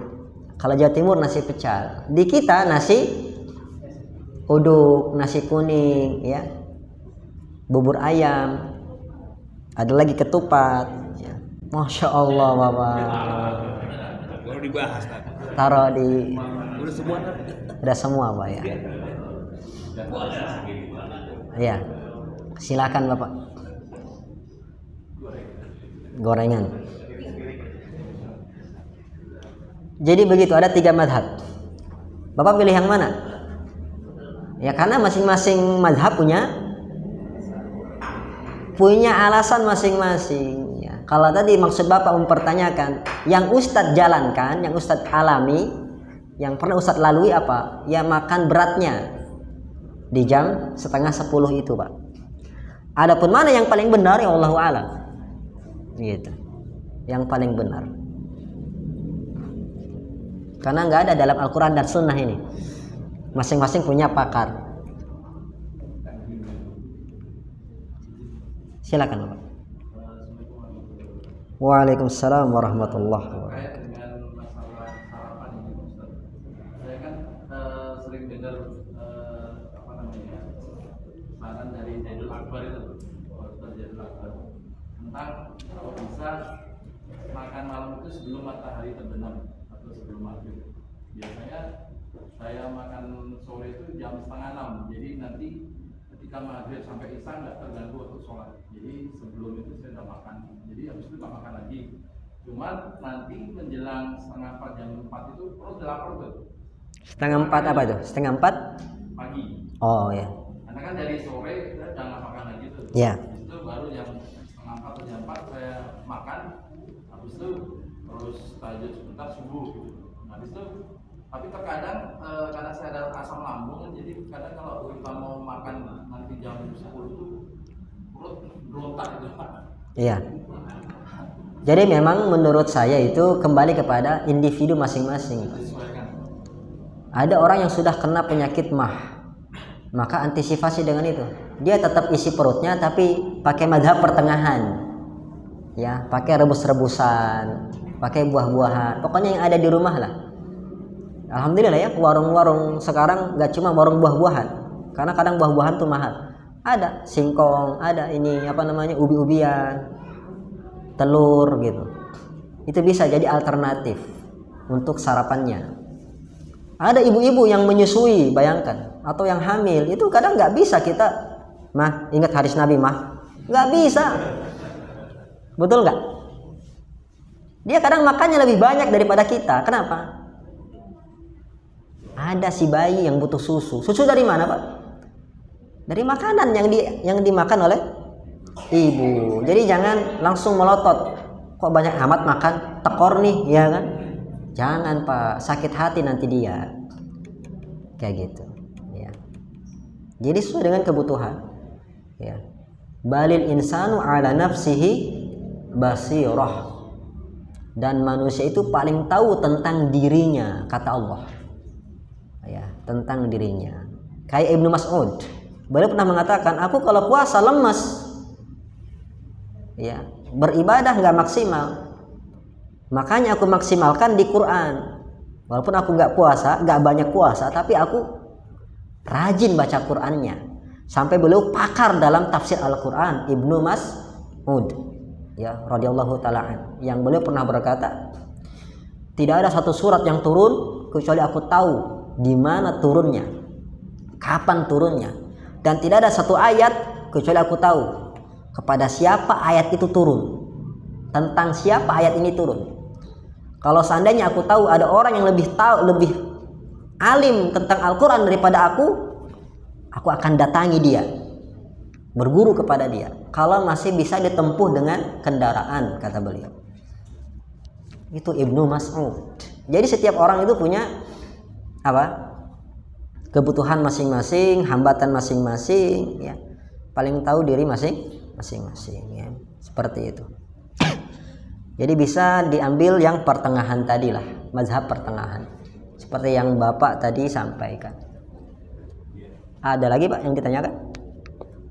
Ini belum selesai tadi pertanyaannya atau gimana? Udah selesai Bapak? Sudah ya Pak Eka. Ada lagi Pak? Ini dari kubu kiri, kubu kanan ada? Atau dari kubu belakang? Ya kan? Insya Allah ya, masalah makan-makan insya Allah nggak ada khilaf ya kan? Jazakumullah. Jadi makanan itu menyatukan kita Bapak ya. Urusan perut.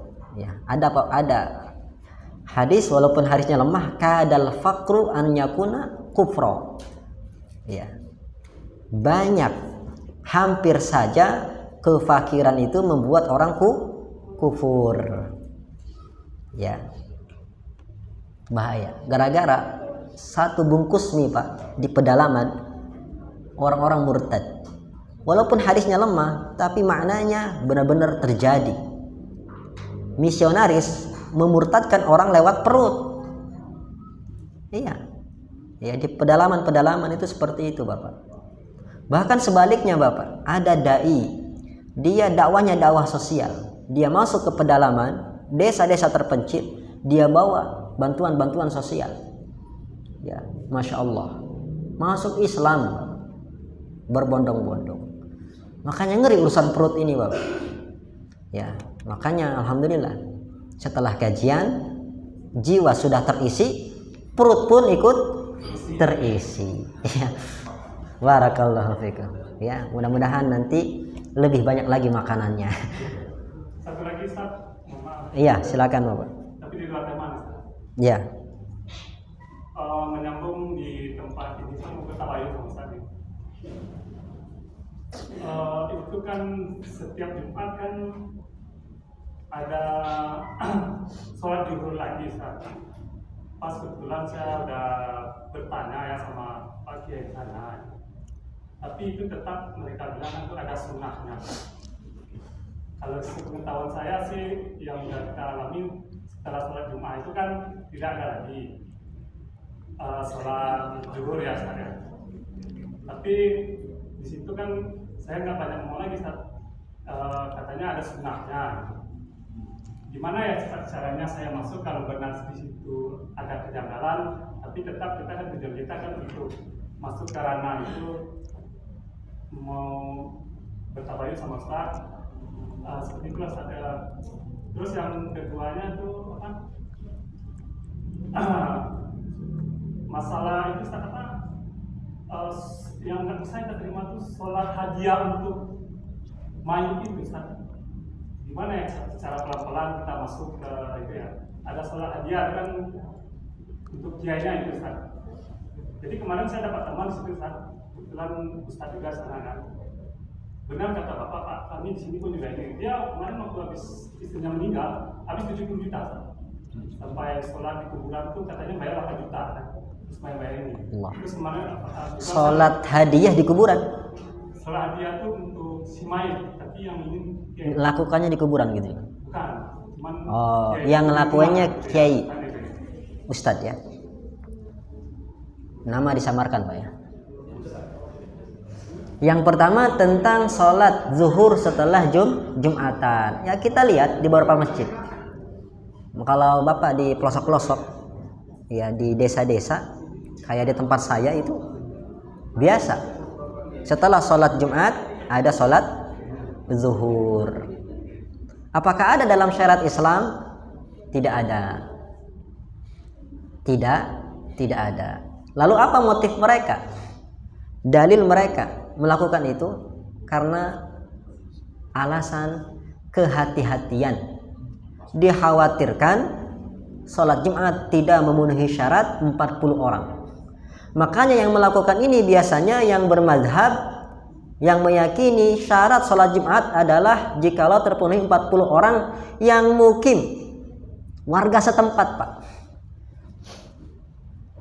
bukan pendatang yang bekerja di situ, yang belajar di situ. Walaupun setahun 2 tahun dia bekerja di situ, tetap selama bukan orang mukim, orang setempat, maka dia bukan orang mukim, tapi bukan orang mustautin, tapi orang mukim. Jadi ada istilah mustautin, ada istilah mukim. Ya. Jadi harus benar-benar orang situ. Nah, itu yang diragukan oleh mereka. Nah, dalam rangka kehati-hatian makanya mereka sholat zuhur setelah Jumat. Dan ini kehati-hatian yang tidak mendasar. Ini was-was yang tidak mendasar. Kenapa?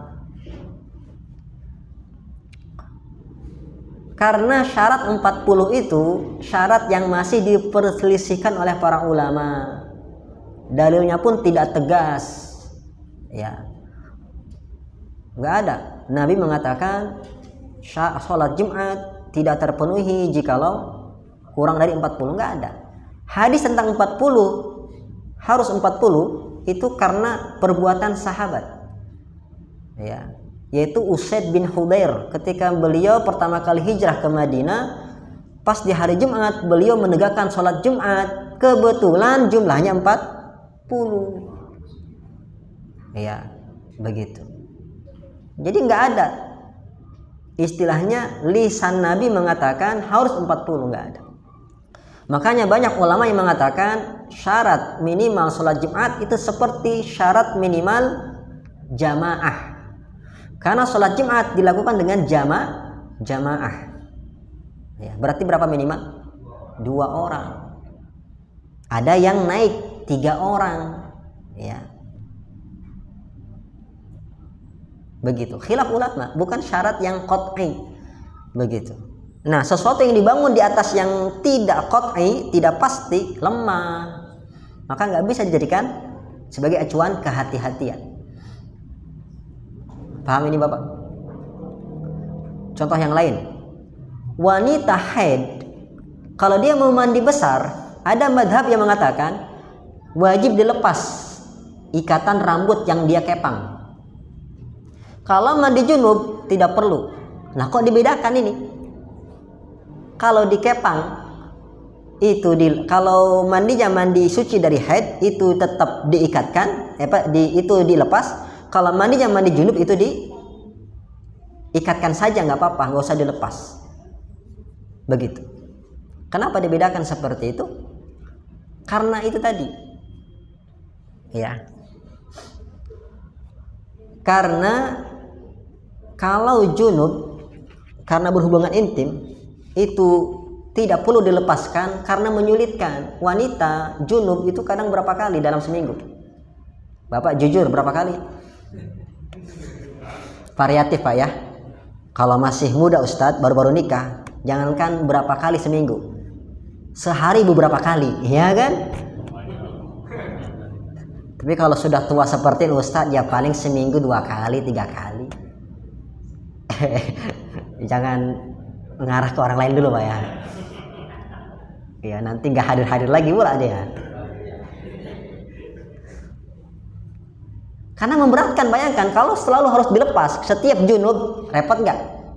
Repot. Nah, tapi kenapa ini yang kalau haid itu harus dilepas? Ya, karena nggak memberatkan. Sebulan sekali. Begitu. Nah, dikarenakan ada alasan menyulitkan, makanya diberikan keringanan. Adapun haid nggak ada keringanan. Kenapa? Karena pasti orang yang haid itu ketika suci, ketika haid itu dia pasti dia hadas makanya dilarang sholat, dilarang puasa. Ini pasti dalilnya qat'i. Para ulama sepakat wanita haid dilarang sholat, dilarang puasa. Sepakat para ulama. Tuh. Makanya ketika ada alasan yang kuat ini, yang mana hadas besarnya pasti, maka ketika tidak memberatkan, maka hilang keringanan. Paham ini Bapak? Al-masyaqqah tajlibut taisir. Sesuatu yang berat itu mendatangkan kemudahan. Ya, padahal hadisnya Nabi mengatakan apa? Wahai Rasulullah, aku ini, kata Ummu Salamah, wahai Rasulullah, aku ini wanita yang mengkepang rambutnya. Apakah kalau aku junub maka aku wajib melepasnya? Kata Nabi, jangan.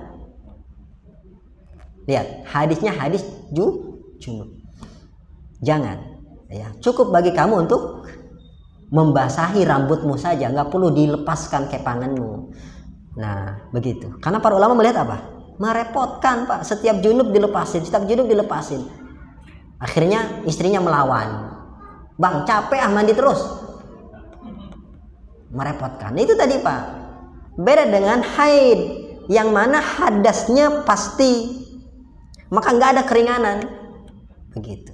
Sama dengan Jumat tadi, Pak, ya. Ketika berdiri di atas alasan yang tidak kuat, maka nggak kuatlah sandarannya. Kehati-hatian yang bagaimana? Ini alasannya saja nggak kuat. Begitu. Ya, bahkan banyak ulama yang merojihkan apa?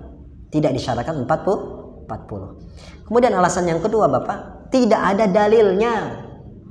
Semenjak Nabi sholat Jumat, bahkan Usaid bin Hudair yang sholat Jumat, ya, tidak pernah melaksanakan itu. Sholat zuhur setelah Jumat. Nabi, apakah dia orang yang asli orang Madinah? Tidak, beliau pendatang. Tapi apakah Nabi melaksanakan sholat zuhur setelah Jumatan? Tidak. Makanya Bapak, kalau kita khilaf ulama, kalau khilaf masalah fikih, masalah ibadah, amaliyah, kembalikan aja kepada pengamalan Nabi, Pak. Ya, itu cara berdiskusi dengan orang.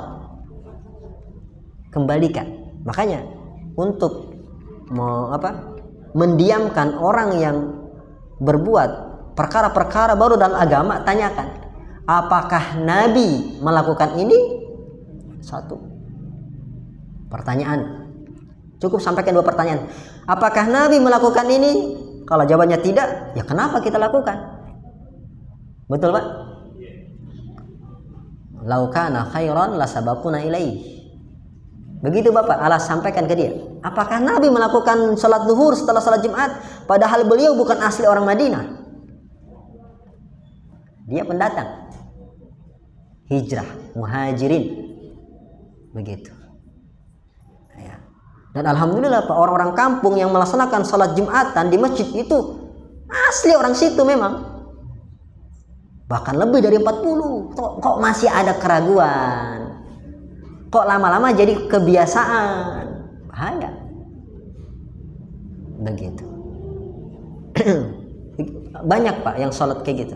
Kalau di tempat saya Pak, paling cuma satu saf aja yang melakukan. Satu saf saja. Jadi kalau kita kumpul, Bapak setelah sholat zuhur Bapak berhenti di pintu. Tunggu Pak, kita kumpul dulu Pak, makan siang. Isi perut dulu. Isi perut. Setelah itu nasihatin. Assalamualaikum Bapak. Begitu. Berani Bapak? Ya, berat Ustadz. Berat. Ya, saya sendirian. Begitu. Alhamdulillah, nggak semua orang melakukannya kok. Ya, cuma tadi, ya, yang namanya perkara diada-adakan tetap bahaya. Walaupun cuma beberapa orang yang lama-lama nanti banyak. Gitu. Tapi alhamdulillah semenjak saya kecil sampai besar, saya kecil terus Pak ya. Tetap nggak pernah lewat satu soft beberapa soft keduanya beberapa orang ngisi. Tapi alhamdulillah ya. Sekarang cuma satu soft nggak full. Begitu. Ya tinggal dikumpulin orang-orang itu, kita dakwahi. Ya, bahwasanya sholat zuhur setelah Jumatan tidak ada petunjuknya. Pertanyaan kedua, ketika kita diskusi dengan orang-orang yang pembela ya perkara bid'ah, tanyakan kepada dia, apakah Nabi pernah meninggalkan satupun kebaikan atau menyembunyikan? Apakah ada Nabi pernah menyembunyikan satu risalah? Tanyakan. Kalau dia jawab iya, murtad dia. Pasti jawabannya apa? Tidak. Nabi sudah menyampaikan semuanya. Ya, tinggal ditanya. Kalau Nabi sudah menyampaikan, mana ini? Perintah Nabi yang mengatakan sholat Jumat setelah zuhur setelah Jumat. Begitu Pak. Hafalkan 2 pertanyaan ini, Pak. 2 pertanyaan ya, jurus pamungkas dalam diskusi kebid'ahan. Ya. Pertama apa tadi? Apakah Nabi melakukannya? Ya. Yang kedua, apakah Nabi, kalau menjawab Nabi gak pernah melakukan? Ya. Kenapa kita lakukan? Apakah kita lebih alim, lebih bertakwa daripada Nabi? Kalau dia jawab Nabi gak melakukan, Nabi pernah melakukan, mana dalilnya? Mana buktinya? Ya, semua hadis sudah ditulis di kitab mana? Kitab hadis mana? Jangan kitab primbon. Itu bukan kitab ulama. Kitab dukun. Begitu, Pak ya. Pertanyaan kedua, apakah Nabi ya, menyembunyikan satu risalah, satu ibadah? Kalau itu jawab iya, berarti dia murtad. Ya, karena Allah yang mengatakan laqad ballagta risalatah. Ya. Kamu wahai Muhammad sudah menunaikan semua. Bukti yang lain, al-yauma akmaltu lakum dinakum. Hari ini telah kusempurnakan bagimu agamamu. Jadi sudah sempurna agama ini. Ya, tidak ada yang kurang, tidak ada yang disembunyikan. Ya, kalau dia jawab apa? Tidak. Ya. Nabi tidak menyembunyikan. Mana dalilnya? Mana buktinya bahwasanya Nabi melakukan salat zuhur setelah Jumatan? Sudah, sekak mat. Selesai. Pertanyaan kedua tentang apa tadi, Pak? Salat hadiah. Sandarannya ya. Pertama, salat hadiah itu tidak ada tuntunannya dari Nabi. Mereka bersandar dengan hadis palsu. Hadis palsu. Ya, dengan harapan dengan salat hadiah itu bisa memberikan syafaat bagi si mayit. Itu hadisnya hadis palsu. Ya, dan kata kaidah para ulama, kullu ibadatin ya tu'tamad ala haditsin maudhu fahuwa bid'ah. Setiap ibadah yang berdasarkan hadis palsu maka dia hukumnya bid'ah. Ya, tidak boleh kita lakukan. Ya. Maka apa-apa yang dihasilkan dari situ maka terlarang. Ya, nggak boleh. Apalagi sampai dibisniskan. Ya, makanya bid'ah itu repot, Pak, untuk kita menghentikan, karena sama saja menghentikan pendapatan. Jadi bukan masalah beda pendapat. Beda pendapatan. Kalau ini ditinggalkan, hilang pendapatan saya, Ustaz. Itu syahwat perut lagi kan, Pak ya? Bid'ah itu kenapa bertahan? Karena ada pembela. Siapa yang membela? Orang yang berkepentingan. Kepentingan apa? Perut. Pendapatan, Pak. Begitu. Ya. Baik. Jazakumullahu khairan. Mungkin sampai di sini. Semoga Allah Subhanahu wa taala kasih tahu, Pak, sampaikan ini hadisnya hadis lemah. Nukilkan ucapan para ulama dari berbagai mazhab bahwasanya ini hadis lemah. Insya Allah dia tinggalkan. Kadang orang nggak paham saja itu, karena nggak paham. Masyarakat nggak diedukasi hadis sahih.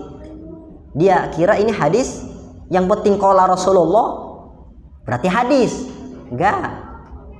Hadis itu nggak seperti Quran. Kalau Quran pasti sahih, semuanya mutawatir. Nah, kalau hadis ada yang sahih, ada yang hasan, ada yang lemah, bahkan ada yang palsu. Jazakumullahu khairan. Mudah-mudahan apa yang disampaikan, mohon jika terlalu larut. Subhanakallahumma bihamdik asyhadu an la ilaha illa anta astaghfiruka wa atubu ilaik. Assalamualaikum warahmatullahi wabarakatuh.